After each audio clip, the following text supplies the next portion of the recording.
Kamusta mga Mars? Kagaya ko din ba kayo na parang ayaw nang gumamit ng mga disposable na napkin? May mga masamang epekto din kasi yung paggamit natin ng mga disposable napkins. Hindi nga ako mapakali kaya naghanap ako ng alternative sa Shopee. Eto nga at may nahanap naman akong magandang klase kasi tela to. Bukod sa hindi ka laging bili ng bili, pwede mo lang din itong labahan. Tapos ayan, may kasama na din siyang pouch pag bumili ka. Siyempre, i-check din natin yung quality nito.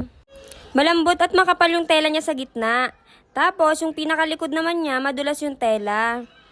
Ang kinagandahan dito, may nakalagay na din siyang snap button. Sigurado talagang hindi siya matatanggal. Tinry ko na nga din kung working ba lahat yung snap button. Okay na okay nga din pala ito pamalit para sa mga nagpa-panty liner araw-araw. Kung gusto nyo din pala itry, ilalagay ko na lang yung link sa comment section. Uy, papabudol na yan! Check out mo na yan, Mars! Yun lang! Bye-bye!